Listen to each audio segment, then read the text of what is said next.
Okay, hello. This is my Ghengis Khan video. Requested by Tyne. So, thank you, Tyne. That's a good request because I don't have to do any actual studying for it. I have had some other requests that I will do. Let's see, sexism, but I want to study that one first. And then some other dudes on YouTube, they wanted like God Helmet Dude and then like some kind of biology dude, but you gotta study for that, and I'm trying to do my history of France now, and it's just fucking huge. It's like the Mahabharata. Sorry if there's not a whole lot of light here, but fuck dude, it's 12:54 in the afternoon. You're not gonna get any more light than this. Guess that's just how it is in the wintertime when you're up here near the Arctic Circle, you know, and it's raining and stuff. If you're in Seattle. Okay. So, Ghengis Khan, yes, Tyne saw my history videos, and then he was like, on acid, and he was like, oh yeah, the Ghengis Khan part was trippy. So yeah, I'll do Ghengis Khan again. Everybody knows who Ghengis Khan is. He's that crazy-ass Mongolian guy who traveled around and just wreaked havoc, taking over kingdoms and stuff, and he comes from Mongolia, and there's a couple of movies about Ghengis Khan. I think one of them is called like Kundalan or something. There were a couple of movies made. I think they were actually Mongolian made movies, but they were like, you know, really, or one of them was Mongolian made, one was like Russian made. But those two movies were about the unification of the Mongolian tribes and not actually about the Mongolian conquests.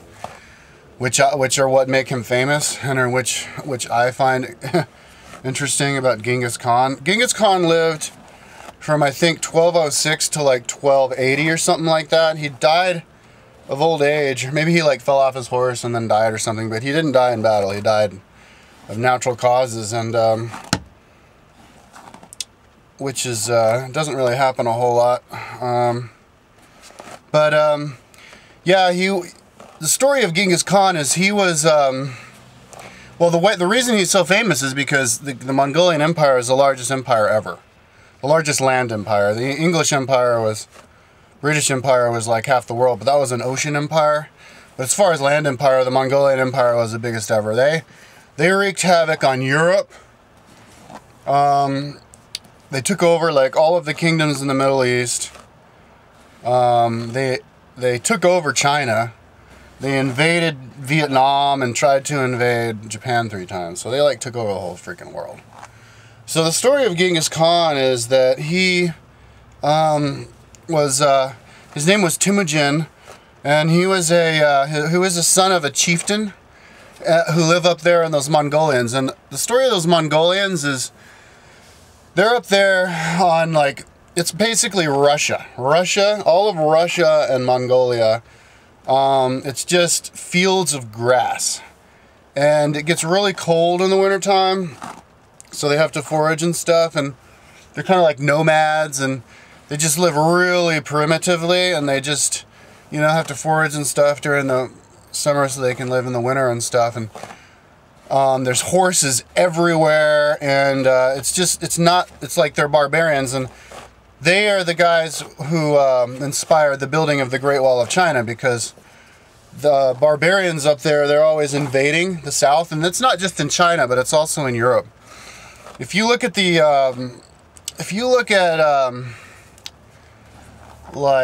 history, it's always like ethnic groups that you know, created kingdoms and stuff in the places where there are kingdoms that had written language, like in Greece and the Mediterranean area.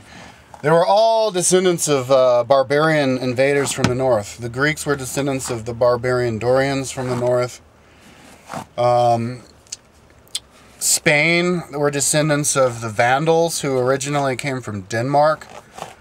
You know, Vandal give their name to Andalusia, which is the name of the whole Spanish area. You know, the Ostrogoths and Visigoths were from like Estonia. Saxons were from like Denmark. Angles from Denmark. the Franks and the Germanic tribes. They're always up there because those people up north, they have harder lives, and their lives are subject to the whims of nature. So if they have a few years of good summers, their populations can swell, and then if they have some cold spells and their population gets crunched, they only have one place to go, and that's down south. And they all know that down south is where the good life is anyway. It's where the days are longer, it's nice and warm, you can grow crops, and you know, by the time they get down south, it's like a life or death thing. They're like, we're going down south or we're going to die, and so we're going to go down there and die trying.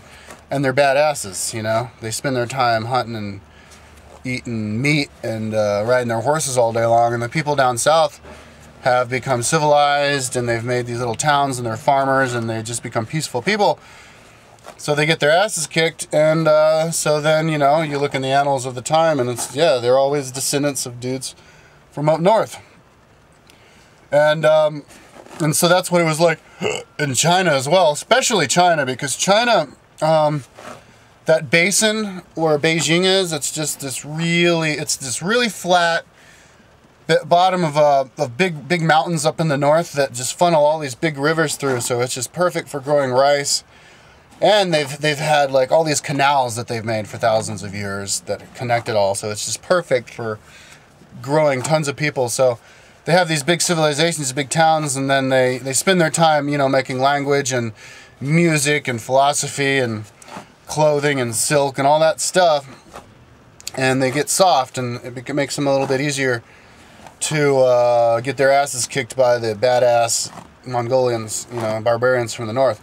And that's actually why, you know, and it's harder, especially when the whole society is basically from a city, because then the city gets besieged, they run inside the city and they have nowhere to go, and all the, you know, the vast numbers of the barbarians are outside about to kick their ass, and eventually do kick their ass, because they run out of food and all that stuff.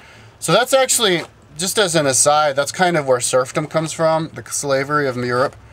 When people weren't allowed to leave their places, it's because Europeans knew that if you want to have a strong country, you have to keep as many people as you can out there in the fields farming, in case you have to you have an emergency and you have to call together a big army.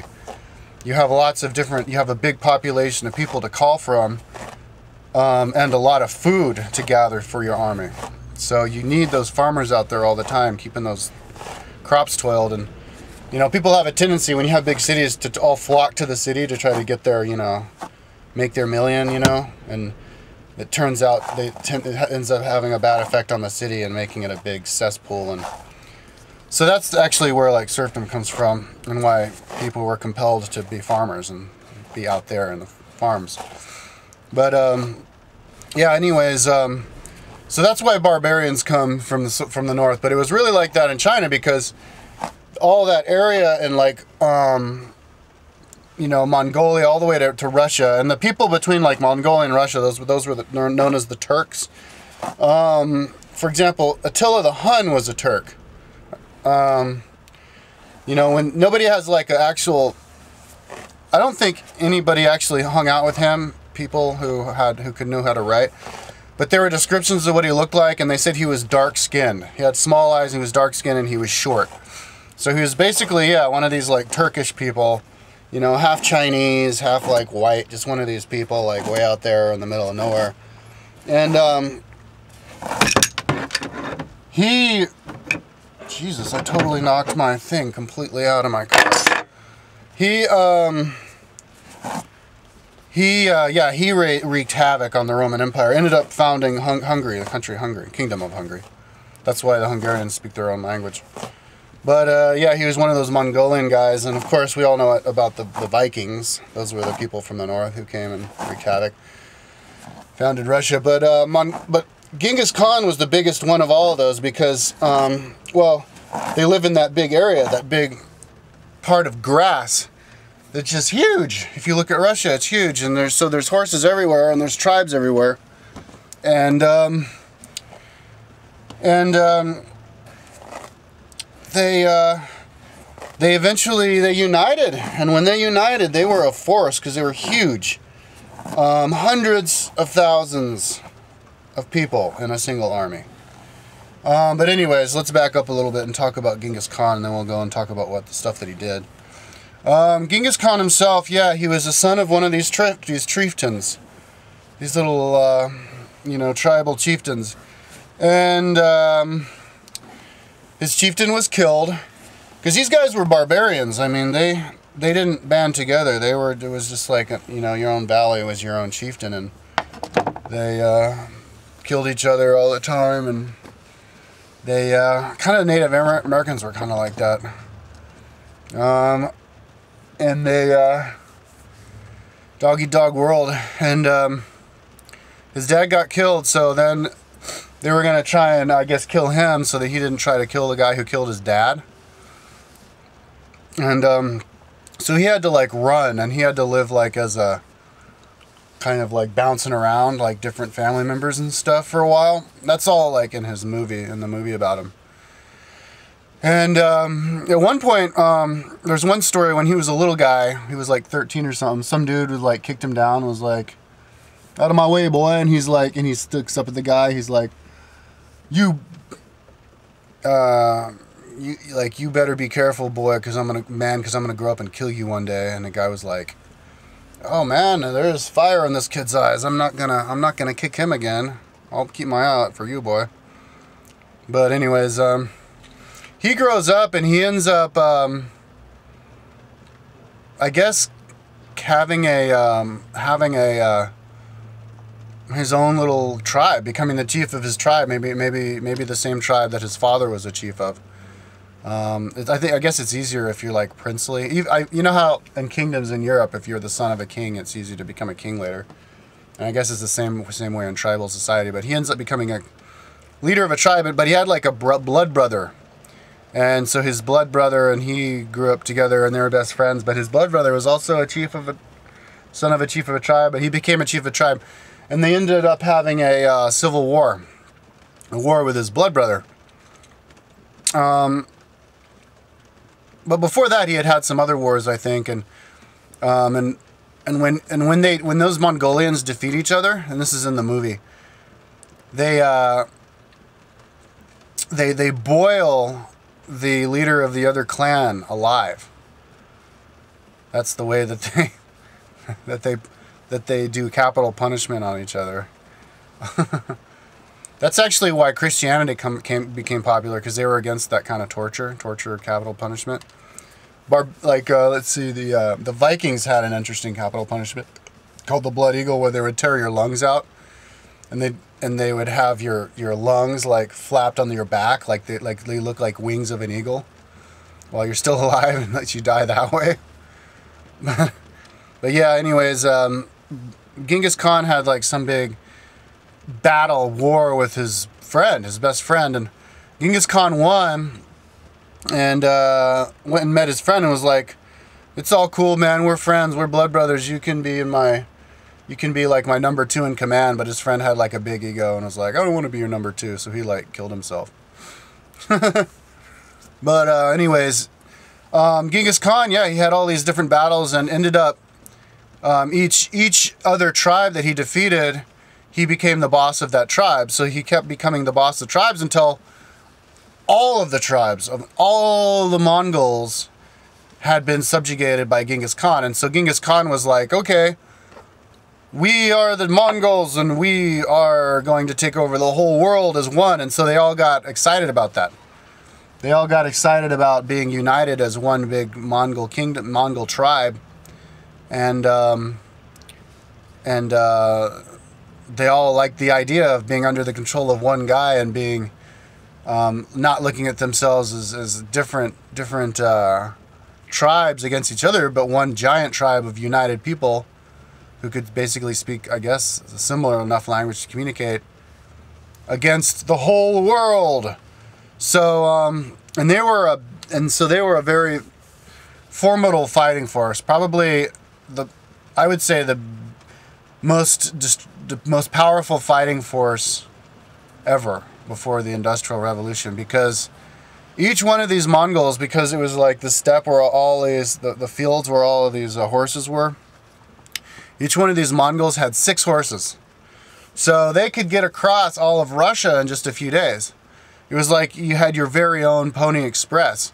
Because they'd ride on their horse until their horse would get tired, and then without even stopping, they just jump on from one horse onto the back of another horse. And then ride that horse with all the other horse trailing behind with your rope. And then when that horse gets tired, you just jump on the other horse. And you just keep going. And like when their horses would die, they would eat their horses. And they would, you know, hunt. And and they would hunt, they would like eat on the road. Like they'd eat basically raw meat. They'd kill an animal. And then they would, they'd take the hide off and they would put the hide on the back of their horse and they would ride on top of the hide and toughen it that way and then just eat it raw. They would eat the ticks off of the back of their horses as snacks. Yeah, like people who visited them just noted that they were just disgusting. They would like, you know, belch and basically kind of like how we think of Vikings. They were just like, yeah, savages. And like their armies were so big that they would have like a valley that would be like 20 miles across between like 2 mountains.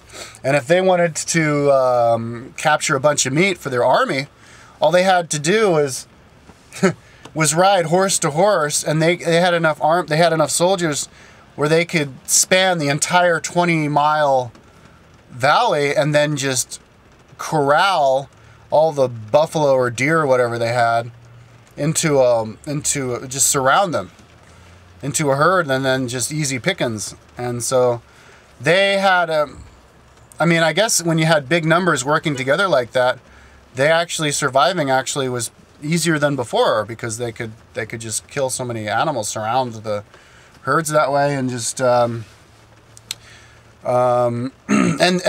but they were still used to living savagely, you know, the hard life. They were used to the hard life of just living out of a tent that you had to set up and put down all the time, and sleep on the ground, and they were badasses. And so they were basically a giant army. They were already an army who just got together, and so they're this giant army of, you know, well-disciplined badasses. And the women weren't just like the women staying at home, because they were nomadic. So the women were soldiers too. The women were just as badasses as the guys. Like in the battles, they would fight. The women would fight as archers, and that's actually how they would do most of their battles, as archers. They attacked. I think they like pretty much won like every battle they ever entered, but they attacked the Poles once, the Kingdom of Poland, and they totally destroyed the Kingdom of Poland. The King of Poland got all of his best warriors together, his knights, because this was in, you know, the 1200s, in the age of chivalry. Chivalry started in 1206 as well, the year that 1212, when Ghengis Khan was 6, or more or less. But yeah, they had all these knights, and there was 30,000 knights got killed in a battle against the Mongolians, because the Mongolians were way better fighting force. The Mongolians had a different tactic strategy. They like, you know, the Poles, the Europeans, they would fight like the knights. They'd get up on their horse with their armor, and you know, those chainmail shirts were like 30 pounds just for the shirt, or 60 pounds just for the shirt, and your whole armor was like, yeah, more than 100 pounds. Like you'd need help getting up on your horse, and if you fell down, like if you weren't a big badass, strong guy, you couldn't even get up. Like the armor for a knight was designed so that you could intimidate serfs to pay their taxes and to not run away, and you could go in there by yourself with not like a bunch of people and kill people without, like one knight dressed up in his armor and his big sword on top of a horse could take on 7 peasants with pitchforks, because yeah, he was just like a big tank. And you'd think the peasants would kill his horse, and then he'd fall off the horse and die, but I guess he'd run around him and all that kind of stuff. And the horse was armed too and knew how to fight. So But anyways, but it wasn't really the greatest way to fight if you're going to go against these Mongolian warriors, because you know, the Mongolian warriors, they could, well, they had lots of, I think they had greater numbers, so they could swarm you, jump on top of you, knock you off your horse. They could shoot you with so many arrows that the arrow would, you know, get you in the neck, like a place where you're unprotected. They could go faster than you. Oh yeah, and about, you know, the girl warriors, they were little, so they could go faster around and surround you and shoot you with the arrow. And also when the Mongolians, they had their own way of their armor as well. They had a whole bunch of silk shirts that they would put on, like have a big thick thing of silk shirts. So when they would get shot by an arrow, the arrow would go in their body, but they could pull the arrow out because the silk would surround the tip of the arrow, and it wouldn't make it so that it would snag when it comes out, and it wouldn't get infected because only the silk actually got pushed in your body, so they could get wounded and keep on going. And they got the silk from the Chinese, so I guess they were doing a little bit of trade before that with the Chinese. And yeah, they were on the verge of basically taking over all of Europe. But their Mongolian chieftain died. I don't think it was Genghis Khan. It may have been the guy after Genghis Khan. So they all went back to find out like who was going to be the next chief, and they never got around to attacking Europe again. They went and like focused on other parts of the world. But the Mongolians, they had like they like had an emissary from the Pope go and meet them, because they were, you know, the Europeans were scared that they were going to come and invade Europe. And Europe, even united, because it was during feudalism, even if they could unite as much as they could, they felt like they weren't going to be able to fight off the Mongolian invasion. And the Pope was like, yes, you should become part of, you know, the Christian church and stuff. And he's like, I don't need to follow your God. I am God. I am the... Oh, but he didn't even say I am, like, you know, he said I don't need your stupid religion, but he also said, we are the wrath of evil God. We are the wrath of God, come to punish you for all of your iniquities. So they saw themselves as like evil destroyers to punish people for their iniquities. Like they were the messengers of the devil or something, or of a punishing God, you know.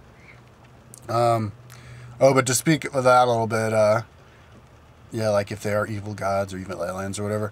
I know, like Ra, the Mazutian aliens, say that Genghis Khan right now, he's a shipping clerk, and in the Orion aliens civilization, and the Orions, I guess, are like the bad aliens or the selfish ones or something. But anyways, yeah, the ones who like cause problems here. But anyways, yeah. So Genghis Khan, when he died, I think his empire was split into 4 different khanates, but they were like united, and they still had like their, you know, the idea of being united, or at least having big tribes so they could take over the rest of the world. And I can't remember if Genghis Khan was the one who did this, but one of those Khans, I think it was Genghis Khan, they went and they wanted to actually have like an actual empire. So they wanted to do like trade, like legitimate trade with the Persians. And so he sent an emissary to the Persians to, you know, introduce who he is and that he wants to do trade and all that. And he was the Mongolians. And the Persians were like, yeah, fuck these Mongolians. So he just killed the emissary. And when Genghis Khan found out about that, he was like, oh, bad idea. That was bad. So he went and attacked that country and completely took over Persia. I can't remember what Persian, maybe it was the Arachnids or something. I can't remember, but it ended up Ilkhanate was the next. The Ilkhans were the ones who were the next ones who took over the Middle East after that. And I think they took over all the kingdoms over there. And that actually has a really big consequences in history, because before that, in the Middle East, the Persians, and it was the Islamic Empire, which was the biggest empire actually in the world to that date, bigger than the Roman Empire, because it spread from like Spain and Morocco all the way over to like Afghanistan. And its main capital, it was kind of like the Holy Roman Empire, like kind of a loosely knit empire, but its main capital was in Baghdad, which was founded specifically to be in like 720. It was founded specifically to be the capital of the Islamic Empire, which was, you know, founded by Muhammad. And at that time, they were the most advanced people in the world. They had been translating ancient Greek philosophy texts. I had to plug in my computer, or my video camera, because the battery was about to die. Hopefully it'll be able to charge. My battery's not charging at all through this rain, or maybe it's dead or something, but video camera doesn't take much juice. They had been translating ancient Greek texts, and the Greeks, some of those Greeks were really smart scientifically. One of those Greeks, I think it was Anaximenes in like 400 BC. He actually did an experiment where he knew the exact size of the world. He knew the world was round, and he knew how big it was. By doing, it's a really simple experiment. You just look at the horizon, and then you find out how high the mountain is just by walking a certain amount of paces away from the mountain, and then walking to the top of the mountain, and then looking where you walked away from the mountain, and then where you're closer to the mountain. And then doing like algebra, and then looking at the horizon of the world, and then seeing how much lower the horizon was when you look at it than what it should be if it was just a straight line, but with the algebra. And then comparing like how much the horizon went down, then you can find out how big the world is. And they got it to within 200 miles diameter of correct. Yeah, they knew the world was like 26,000 miles around when it's really 26,200 miles. So, but one of those Persians did the same exact experiment, and yeah, found out how big the world is. They were doing eye surgery, cutting out cataracts. They were, they invented algebra. That's why all those words in Mediterranean or in the Islamic Empire starts with al. So they invented algebra. Oh shit, I was just going to say something else that they invented, but I forgot. Oh yeah, not Roman numerals, Arabic numerals. They invented the Arabic numerals, the zero. They invented the zero. Or maybe it was invented in India, but they invented Arabic numerals and Arabic math,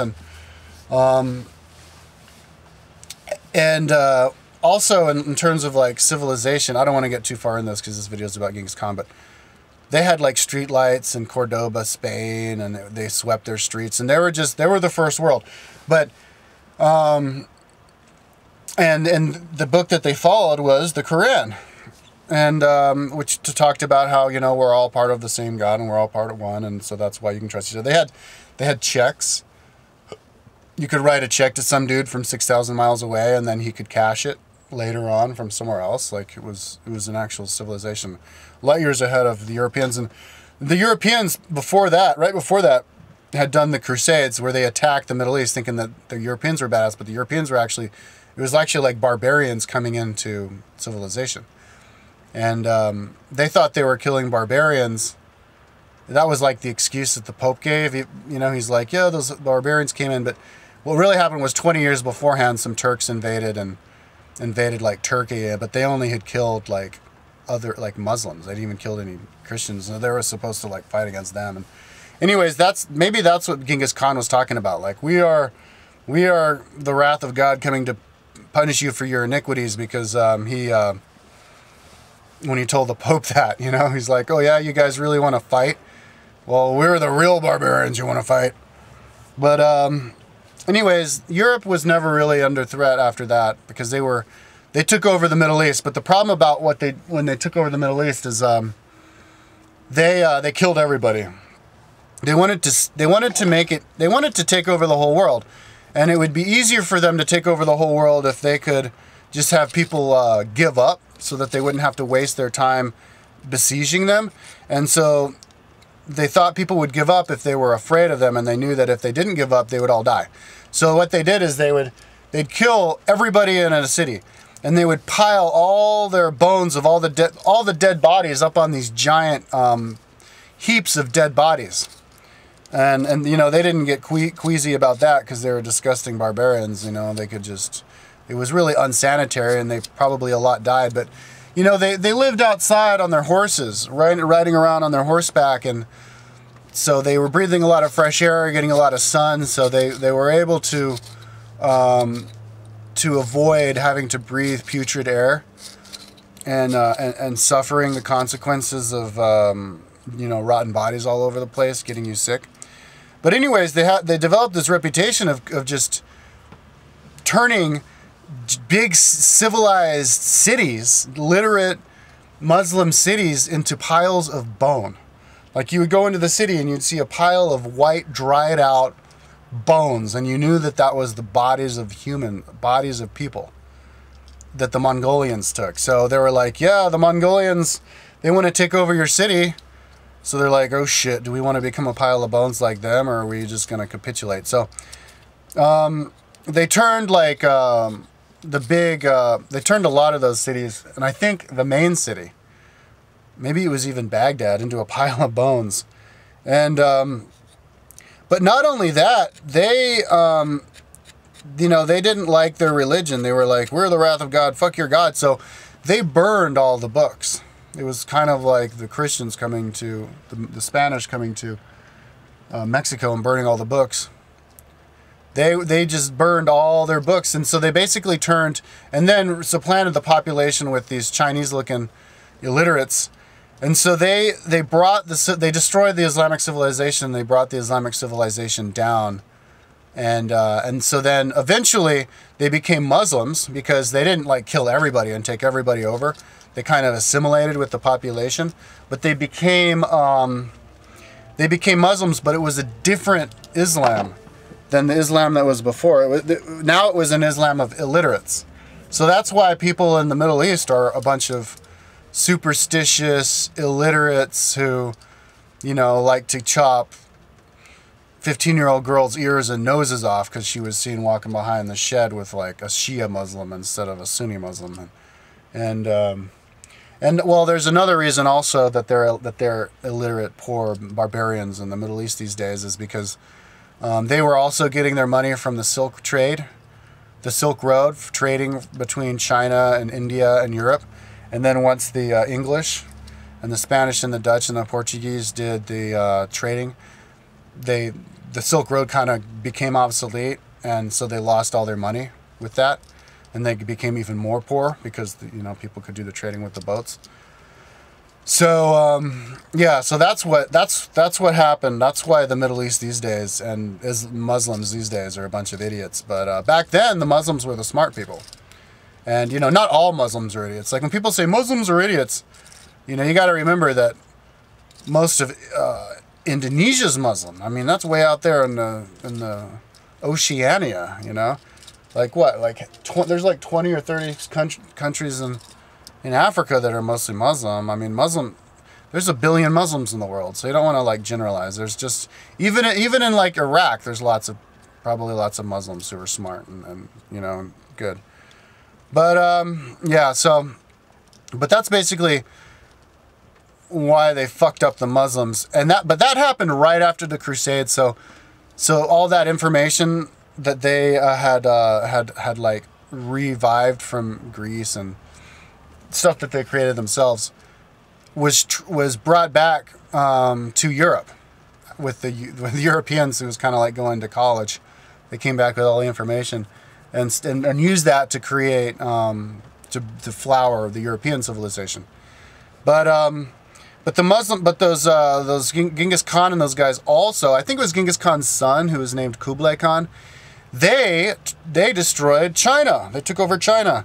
I think it was Kublai Khan besieged Beijing, and eventually found a way to successfully besiege Beijing, and went inside Beijing, killed everybody, just like they did in the Middle East.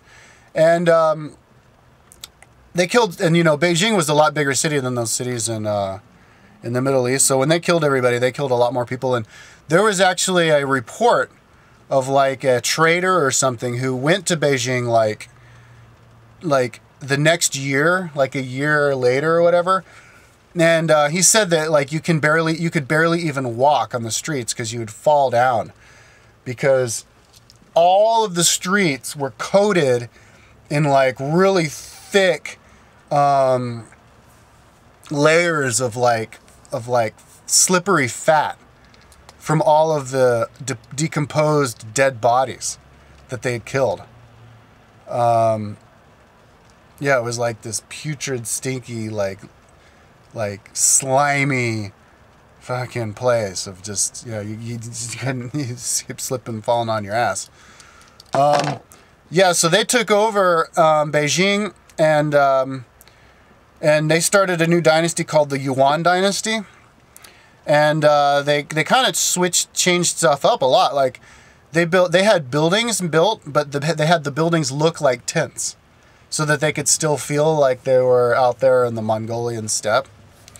And but China is such a big place with so many people that they didn't actually kill everybody and destroy their civilization and all of their literacy and all the smart people like they did in the Middle East.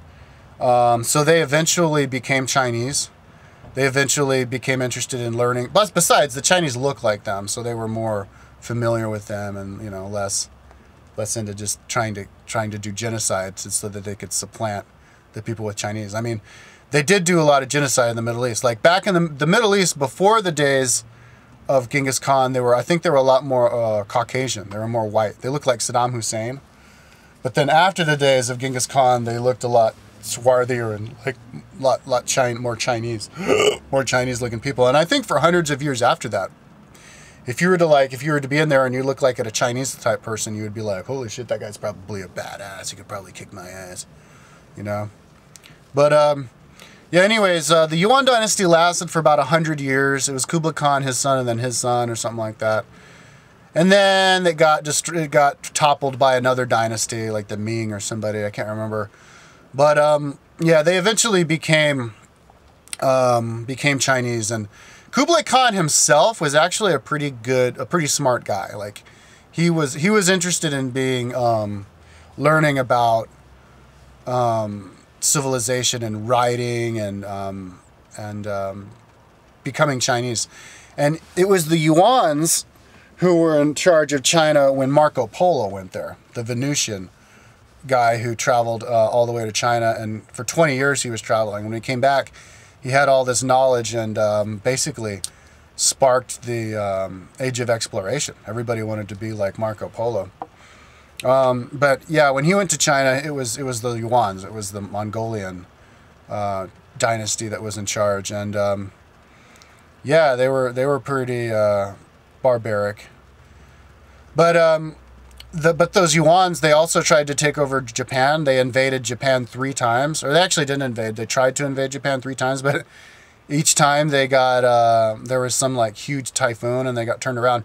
And about a month ago, I saw in Yahoo News that I think they found Kublai Khan's fleet. Like his entire fleet sank while they tried to invade Japan, and they found it, I think, last month. But and maybe they boarded Japan, but they got their asses kicked because there weren't enough of them or something. But yeah, they weren't successful in taking Japan.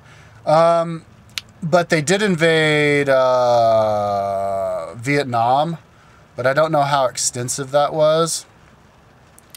But yeah, it was. They say they killed so many people, and fucked so many girls and all that kind of stuff. especially Genghis Khan himself. He probably wanted to spread his, he was probably horny, you know, from riding his horse all the time. That they say that 1 out of every 200 people alive in the entire world today is a direct descendant of Genghis Khan himself. So, yeah, it kind of was a little bit of a infusion of the Mongolians into the rest of the world. Yeah, so anyways, I think when Genghis Khan died, yeah, Kublai Khan, he went and started the Yuan dynasty in China. Another one did the Ilkhanate and like in Persia. Another one, and then they had these like 4 Khaganates, hordes, which ended up, I think, turning into the countries of one of them, you know, like all those Stans, Uzbekistan, Kazakhstan,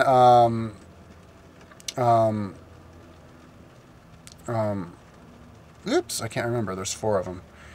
But, and then hordes. You had the Blue Horde, the White Horde, the Golden Horde. The Golden Horde was the one that took over Russia. The Mongolians straight up took over Russia. Russia at that time, it was called the Princedom. Well, there were the Rus who were in Kiev, Ukraine.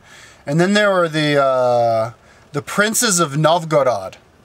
And those were the dudes from Moscow, the Russians. But it was called the Grand Princedom of Novgorod because they were a vassal kingdom to the Mongolians. It wasn't a kingdom, it was a princedom. Because, well, before that it was a kingdom, but the Mongolians came and they destroyed them and kicked their ass. And so they had to pay tribute, pay taxes to the Mongolians so that they could keep living. And so the Mongolians didn't kill them off entirely, because if they did that, they wouldn't have anybody, you know, giving them their taxes. So, but they were definitely superior. For example, you know, every year when the Russians had to pay taxes to the Khan of the Golden Horde, he would have to feed his horse out of the cap in his hand. I think that's where that term "come to you cap in hand" comes from. Just to show his subjugation. He'd have to get off his horse and actually feed the Mongolian Khan's horse with his hat. And then give them their gold and all of their booty, and they go back. So that's why they're called the Golden Horde, because they were rich. In their capital, they'd have the gold. And the capital of, I don't know where the capital of the Golden Horde was, but the capital of the Mongolian Empire was Karakorum, which is in modern-day Western Mongolia. And if you look at it in pictures, it's like, I mean, you can see like mounds, and that's about it. All you see is a couple of mounds, because these people were barbarians. They lived in tents. So if you went to, and maybe the Golden Horde had their capital there, I can't remember. Now I'm curious, but yeah, when you like would go to the capital of the Golden Horde, it would be in the middle of grass fields as far as the eye can see,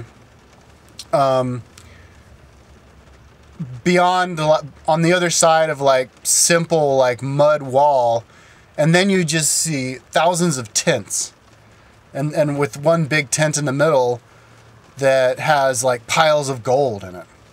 And because yeah, there were just a bunch of like barbarian horse riders. And they had, I guess they had that gold so that they could do trade with people to buy the silk and stuff. But they were in control of Russia for a long time. You know, from like the 1200s all the way up to the 1500s, for like 300 years. And Russia didn't break free from them and become an independent country until Ivan the Terrible. And that's why the czars begin with Ivan the Terrible, because that's the beginning of like independent Russia, and he kicked the Mongolians' asses. Then the Mongolians, you know, started to become less and less powerful, you know, poorer and poorer, and more like less influential and less, I guess, more barbaric after that. But yeah, for a while they had taken over. And I don't know like where the Blue Horde were, but I think if you look at the descendants of some of those places, those Khans, I can't remember or the stands. I can't. There's 4 of them, but I think they're descendants of the Mongolians, and and then of course the Turks came down and invaded, took over Constantinople in 1546, I think it was. And Turks are from that area of like vast grassland. So the Turks are kind of related to the Mongolians, a little bit further to the west, I guess. But yeah, they were good warriors, and that's why they were able to take over all of Turkey and besiege and take over Constantinople and start the Ottoman Empire, and then adopt the Muslim religion. But yeah, the Muslim religion isn't like filled with primitive like superstitions and stuff because of like Muhammad and, you know, the Islamic Empire. It's because they keep getting taken over by barbarians on horseback who just adopt the language and adopt the religion and the language and stuff. And so yeah, I think those Muslims from back in the day of the Crusades deserve a little bit more respect. They were a lot more humane than the Christians were. You know, when the Christians took over Jerusalem, they killed everybody. When the Muslims under Saladin took over Jerusalem, they let everybody go. And yeah, it was only until after, because of the Mongolians, that they got fucked. But that's Genghis Khan. That'd be cool if somebody made a movie about, you know, about all that stuff. It'd be trippy to just the visuals, you know, of the big tent cities and the big warriors fighting and the, yeah. All right, so that's that. Genghis Khan.